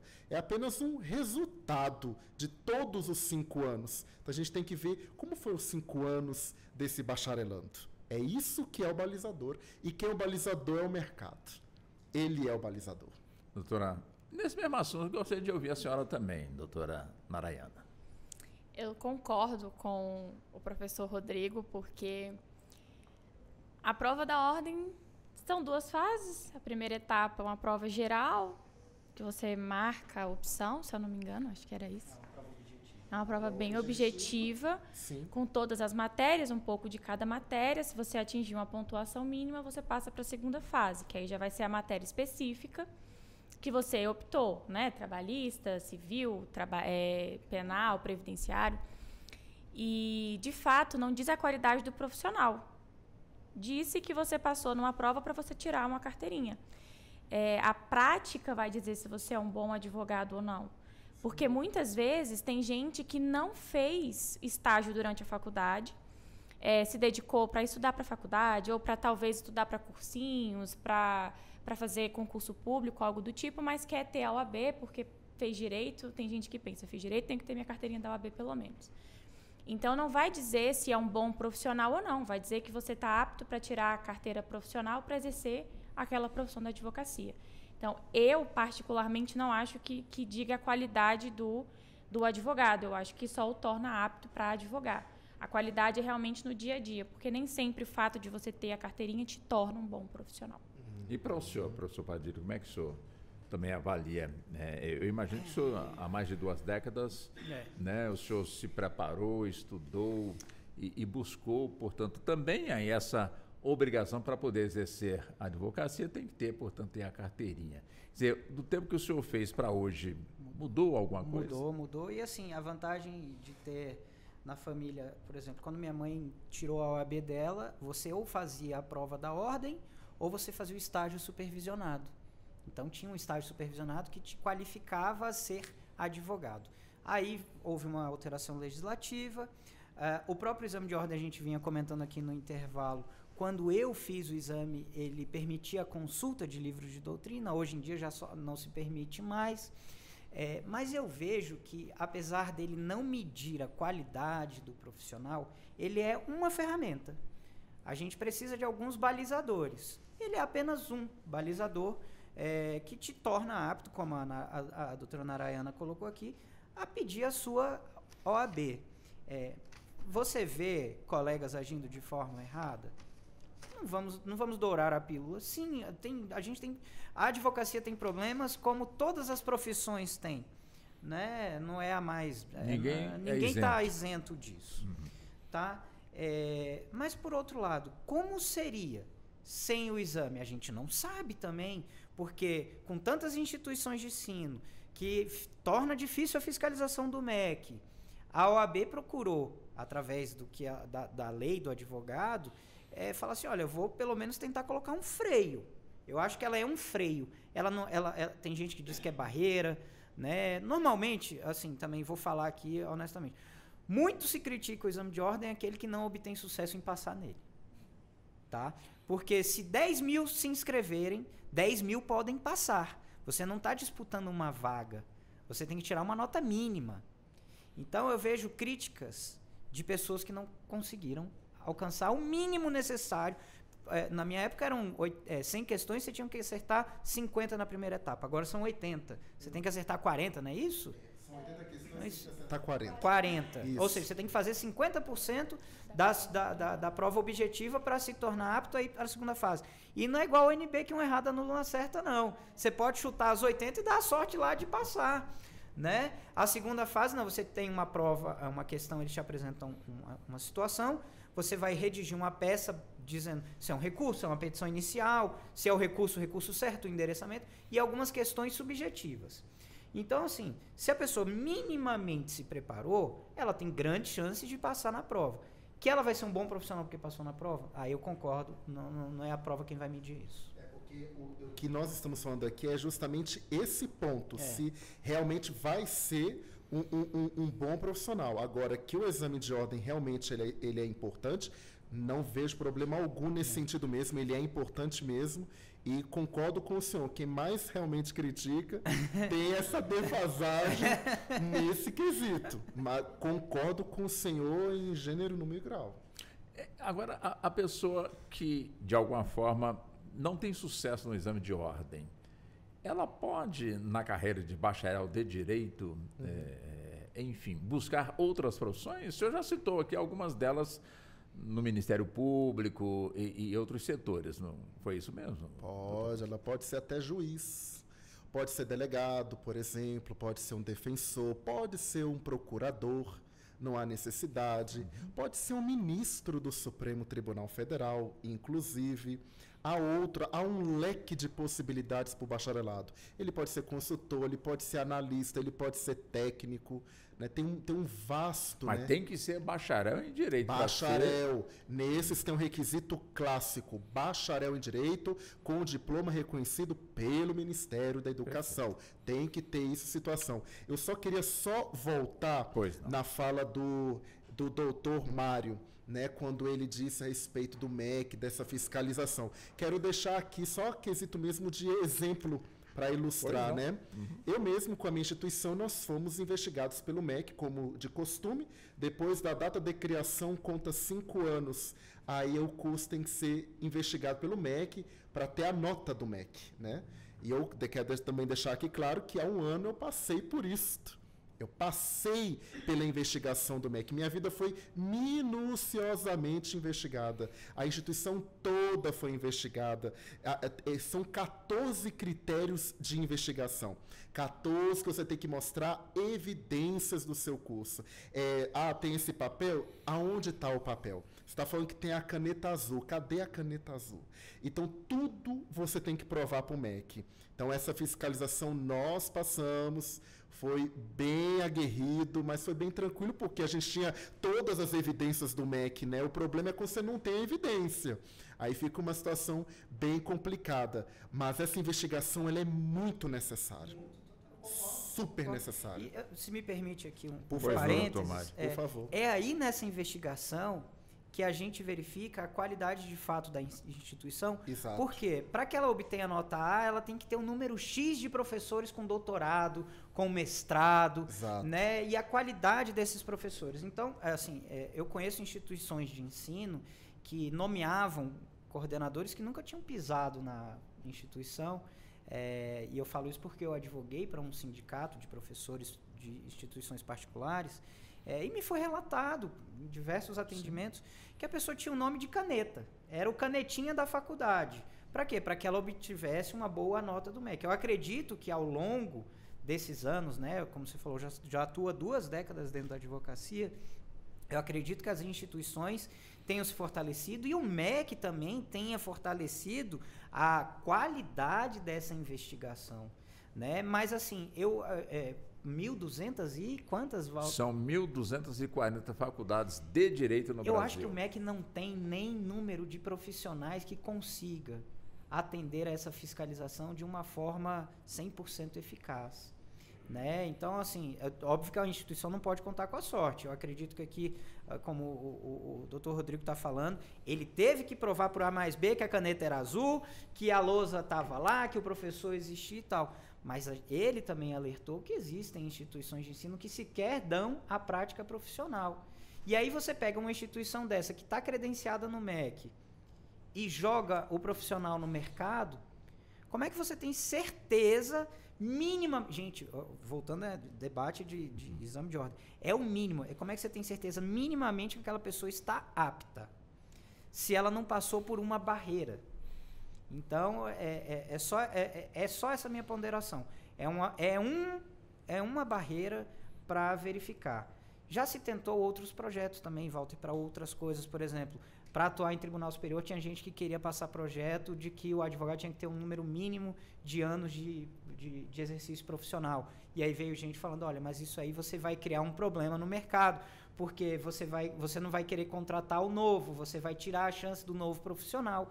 Uma série de questões que, assim, culturalmente a gente poderia ter levar a vários problemas. E eu fiz esse parênteses aqui só porque é muito importante a fiscalização, mas eu ainda acho que é muito difícil para o MEC. Lamentavelmente, não é culpa nem dos profissionais que lá estão, mas é pela quantidade de cursos que ele atenda a essa fiscalização de forma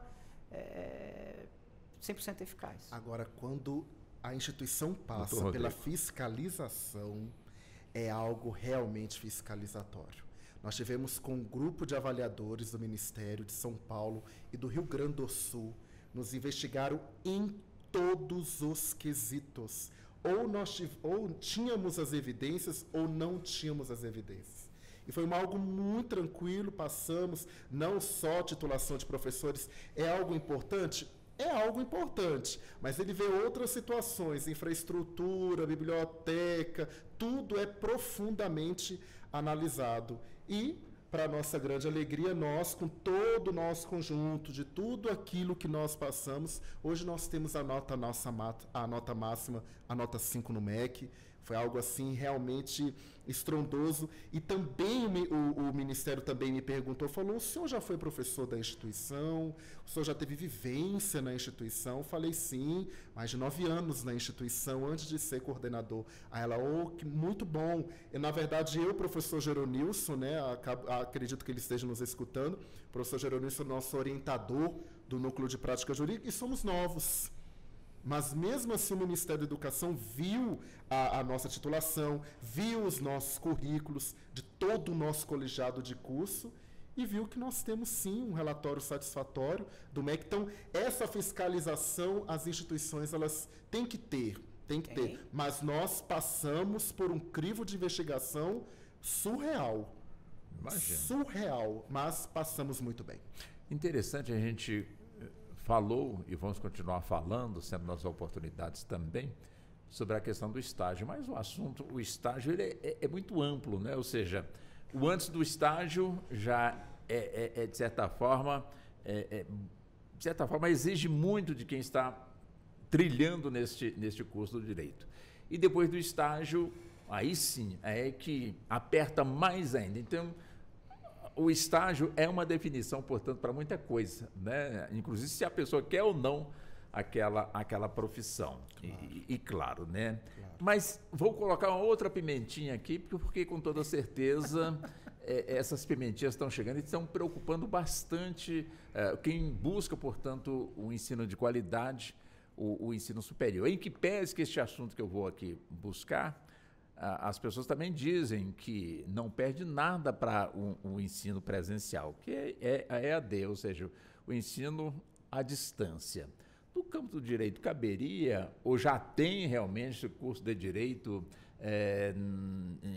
através desse formato, ou seja, o virtual à distância, uma vez ou outra aparece na escola, ou tem a presença ali exigida. Isso já existe, doutora Narayana? Eu acredito que já existem esses cursos à distância de direito. Não conheço alguém que tenha feito à distância, mas, por exemplo, agora na pandemia, né, muitas das aulas foram à distância de forma obrigatória.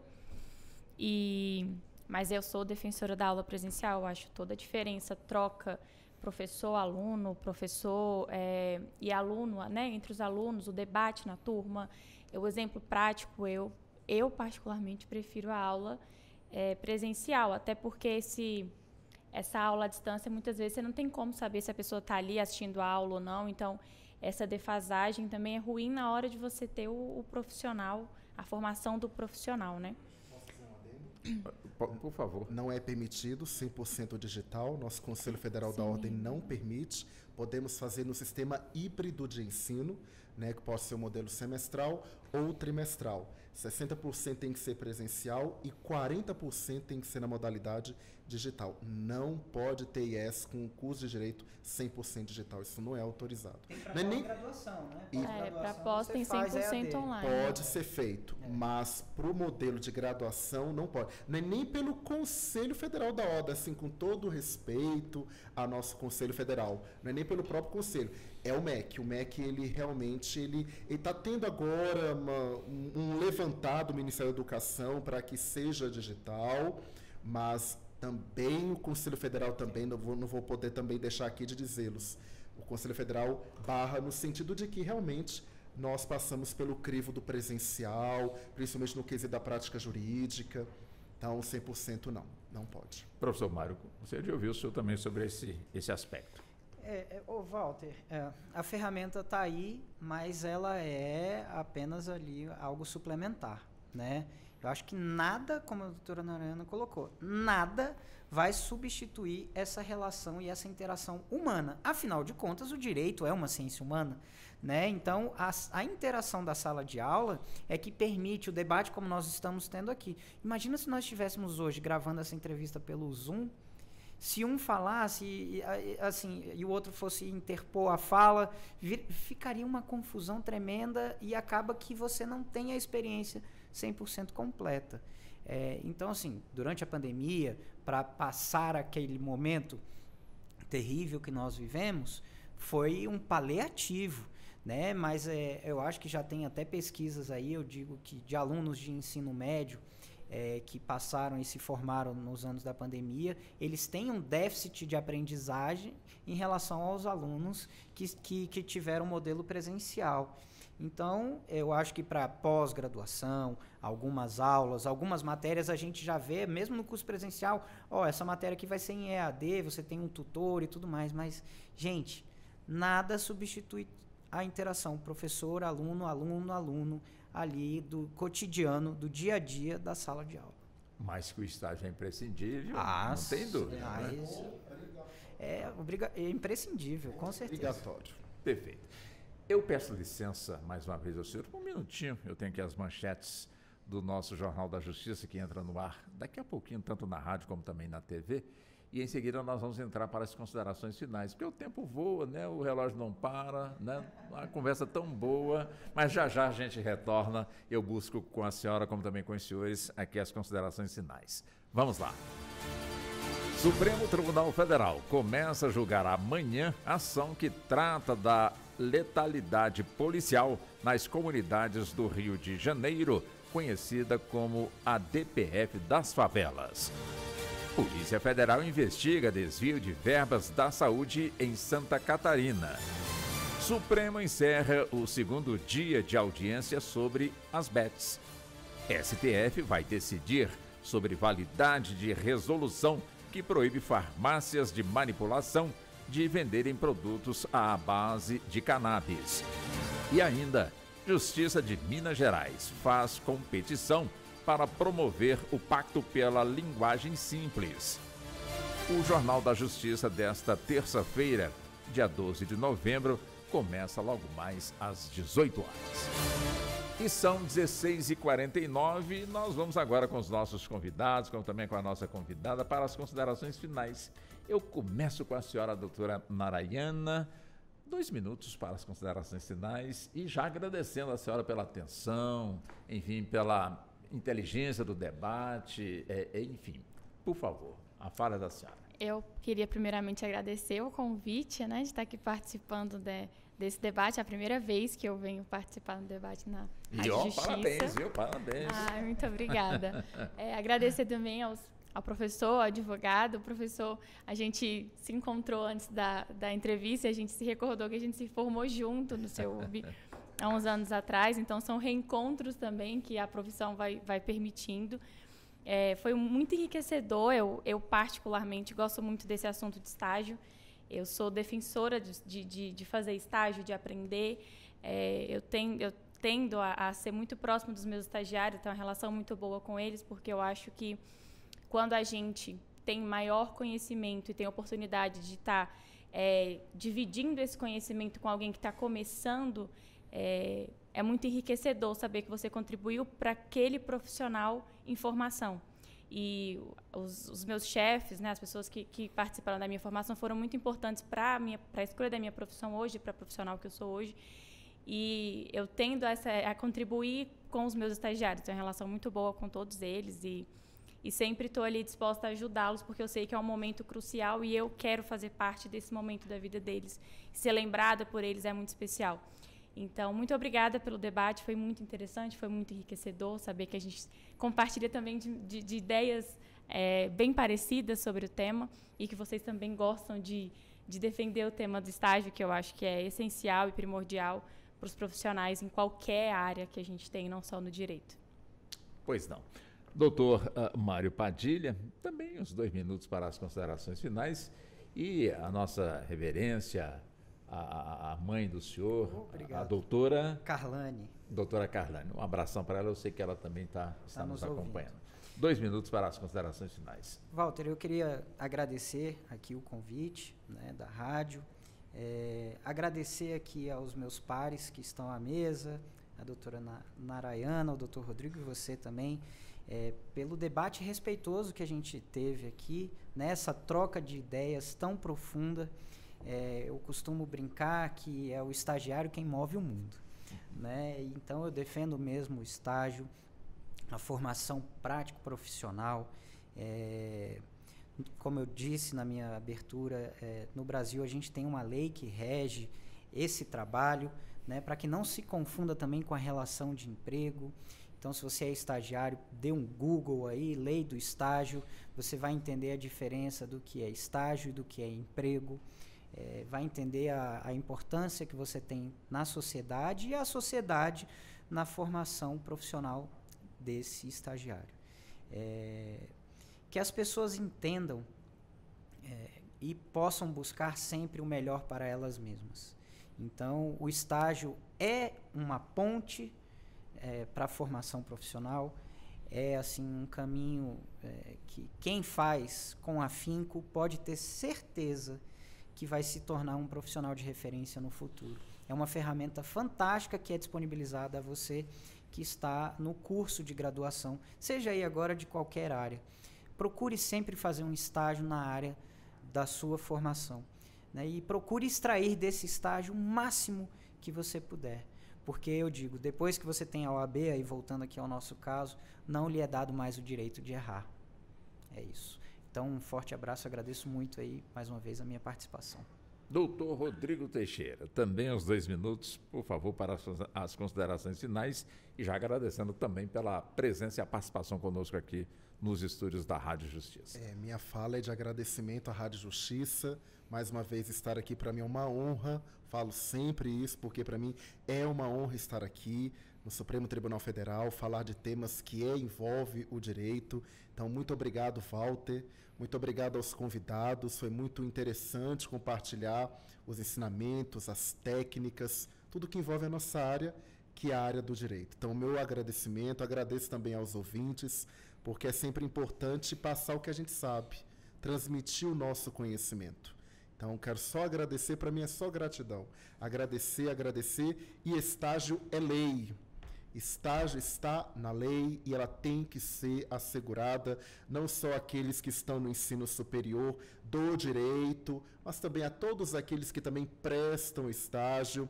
É lei, é direito daquele que está se formando, é acrescido à sua formação. Nós estamos falando aqui de um direito e um dever que tem que ser, obviamente, assegurado. Então, meu muito obrigado à Rádio Justiça. Mais uma vez estar aqui, para mim, é uma satisfação imensa estar aqui. Muito obrigado. Só para fechar, que palavra o senhor deixa para o bacharel em Direito que, de certa forma, não está exercendo a advocacia? Preferiu justamente concluir o bacharelado e buscou, portanto, uma outra profissão dentro, portanto, dessa sua especialização. Que palavra o senhor deixaria para uma palavra, seja feliz com a sua vocação. Nós temos que ser felizes pelo caminho que, obviamente, nós queremos trilhar, seja na área da advocacia, porque é um caminho do bacharel. É um caminho, tá? E aqueles também que possivelmente não estejam passando no exame de ordem, porque, obviamente, nós também temos também candidatos que não passam no exame de ordem. Nós conhecemos vários que tentam, tem vários aí congretudes que a gente não sabe o porquê que não está passando. Não desista. Se é o seu caminho a advocacia, não desista, um dia você passa. Mas o que eu quero deixar é o seguinte, nós temos que ser felizes na nossa vocação. Eu, por exemplo, me encontrei na área da docência. Eu me encontrei na vida acadêmica, sou muito feliz na vida acadêmica. Nós precisamos estar diante de nossa vocação. Nós estamos falando aqui de vocação. Seja feliz na sua vocação. Muito obrigado pela participação aqui conosco. Eu que agradeço. Doutor Mário, já fica inclusive o convite, já que o senhor é especialista no campo do direito do trabalho, para que possamos fazer um debate sobre o 6x1. Tá bom? 6x1, eu estou chamando de 6x1. Tem o 7x1 e o 6x1. O 6 é o placar do Flamengo contra o Botafogo, acho que foi por aí, né? Não me lembra disso, Walter. Uma boa tarde também para o senhor, doutor Mário. Muito obrigado pela atenção aqui conosco. Eu que agradeço. Doutora Narayana. Também o nome é bonito, vai até a gente pegar difícil, aqui, né? Né? Mas já aprendi. Muito obrigado também a senhora. Até o nosso próximo encontro. Muito obrigado. Muito obrigada. E assim chegamos ao fim da edição de hoje do nosso debate dentro do Justiça na Tarde. Programa que teve a minha apresentação. Sou Walter Lima, na produção do Diego Veiga, trabalhos técnicos do Neto Silva e a coordenação de jornalismo da Marcela Luiza. Muito obrigado, boa tarde e até o nosso próximo encontro. A Rádio Justiça apresentou Justiça na Tarde. Secretaria de Comunicação Social, Supremo Tribunal Federal.